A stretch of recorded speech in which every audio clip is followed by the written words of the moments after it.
Bonjour à tous et bienvenue dans cette nouvelle vidéo. Comme je l'avais annoncé lundi, donc une petite vidéo sur comment diviser un cercle en 12, donc une pièce qui a déjà été découpée en cercle, en 12, en 6, en 8, peu importe, pour pouvoir par exemple faire une horloge, mais ça peut être intéressant aussi si on veut faire un œil de bœuf par exemple avec 4 croisillons ou un soleil de porte d'entrée avec 3 croisillons par exemple.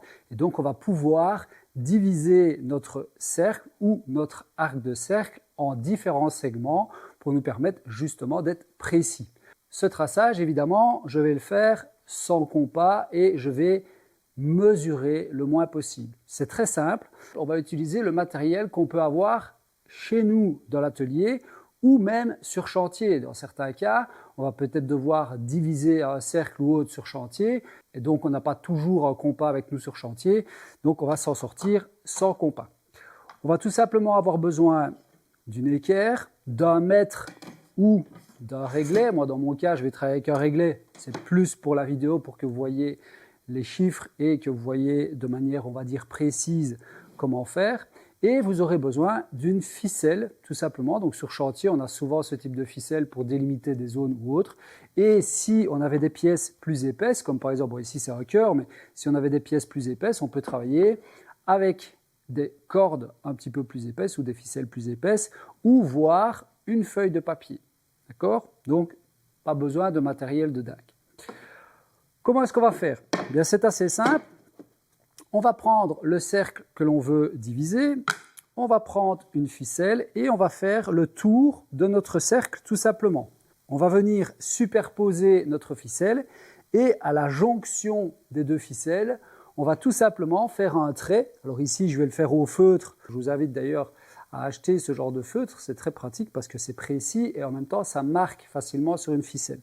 Donc ici, je marque la jonction entre les deux traits, donc la superposition en fait entre les deux traits. D'accord? Une fois que c'est fait, je peux mettre mon cercle de côté et je vais prendre une planche ou de nouveau un carton ou une feuille de papier. Ce qui est important, c'est qu'on doit avoir un bord qui est parfaitement rectiligne. D'accord? Que les côtés ne soient pas d'équerre, c'est pas grave, mais il faut qu'on ait un bord parfaitement rectiligne. Cette planche, il faut qu'elle ait au moins la longueur de notre ficelle lorsqu'on va la mettre en diagonale comme ceci. Ok? À partir de là, on va prendre une équerre, on va faire un trait plus ou moins à 1 cm du bord, ça peut être 5 mm, hein, d'accord? Qui est donc perpendiculaire au champ qui est rectiligne, donc comme on peut voir ici. Ensuite, je vais installer mon réglet ou mon mètre à 10, si j'ai un mètre, je serai plus précis. Ici, avec mon réglet, je peux me mettre à 0.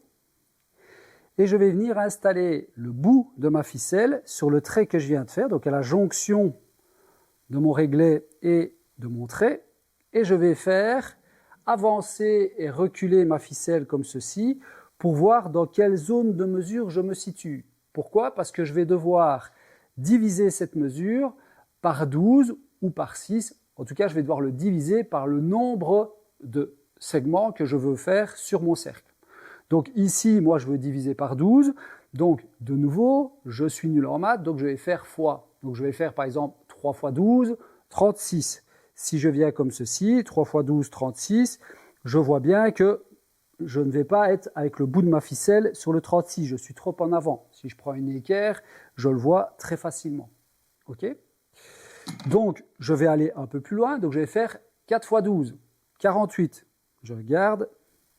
48, ça me semble pas mal. Là, si je prends mon équerre, je vais vraiment être bien au niveau du 48 avec la diagonale, tout en restant à la jonction ici. Parfait. Donc, je pars sur la mesure de 48. Qu'est-ce que je vais faire?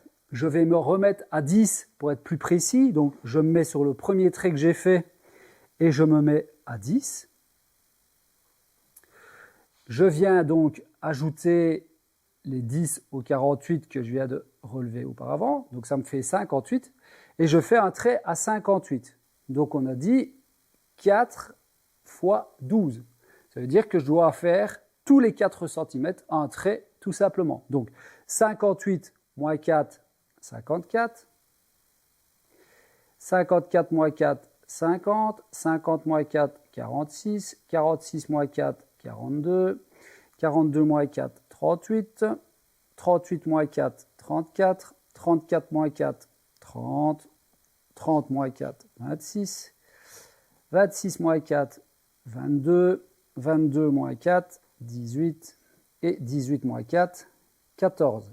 14 moins 4, donc j'arrive au 10. Okay, donc, j'ai 13 traits actuellement, c'est-à-dire le trait de départ, qui est le point 0, puis 1, 2, 3, 4, 5, 6, 7, 8, 9, 10, 11 et 12 traits. Donc on est bien d'accord que je veux diviser mon cercle par 12.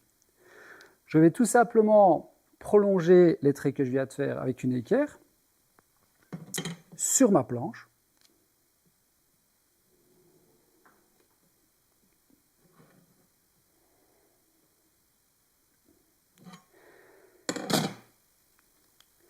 Et une fois que j'ai prolongé mes 12 traits, eh bien, je vais venir mettre le bout de ma ficelle sur le premier trait, peu importe où, hein, donc ça peut être à la jonction au coin ou sur le milieu du trait, on s'en fout. Il doit juste être contre. Je vais le maintenir avec un petit papier cache pour m'assurer qu'il ne bouge pas lorsque je vais tracer, voilà. Et je vais venir tirer ma ficelle en diagonale de sorte qu'elle vienne en contact, donc le trait que j'ai fait lorsque j'ai enveloppé mon cercle, eh bien le trait soit à la jonction de mon dernier tracé. D'accord? Une fois que c'est fait, je prends de nouveau un petit papier scotch et je viens donc attacher ma ficelle. Voilà.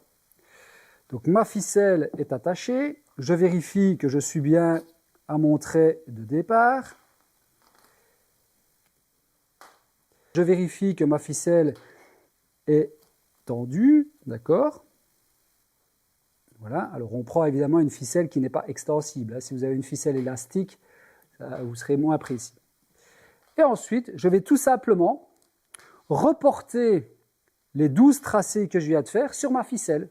Donc, à la jonction de ma ficelle et du trait, eh bien, je vais faire un petit trait au feutre, tout simplement. Une fois que j'ai fait mes 12 traits, je vais récupérer ma ficelle avec les 12 traits que je viens de faire. Je vais réenvelopper mon cercle et je vais pouvoir donc tracer les 12 petits traits que je viens de faire sur ma ficelle, sur mon cercle, tout simplement. Et donc, mon cercle sera donc divisé par 12 précisément. Donc, comme vous voyez, c'est vraiment très simple, il n'y a rien de bien compliqué et vous pourrez voir que c'est très précis.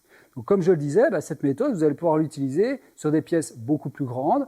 Il suffira juste d'adapter la longueur de la pièce de bois sur laquelle vous allez faire vos tracés. Ça fonctionne sur une feuille de papier, ça fonctionne sur tout type de support à partir du moment où vous avez un champ qui est parfaitement rectiligne et que la largeur de la pièce que vous allez utiliser soit suffisamment large pour pouvoir venir installer votre ficelle en diagonale.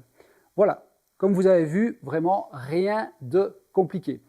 Si vous aimez ce genre d'astuces ou que vous trouvez qu'elles peuvent être pratiques et aider votre entourage, eh bien je vous invite à partager ce type de vidéo parce que ça fait toujours plaisir d'une part, mais ça permet également de référencer finalement la chaîne. Je pense que vous remarquez que j'essaye quand même d'amener une vraie plus-value en termes de technique, en termes de connaissances et en termes de pratique.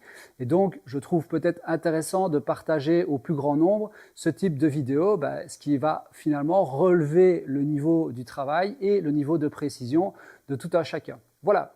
Je vous souhaite à tous une bonne soirée et une bonne journée en fonction de l'heure à laquelle vous avez regardé cette vidéo. Et puis, je vous dis à bientôt pour de nouvelles aventures. Salut, salut! Viens avec papa. C'est tout.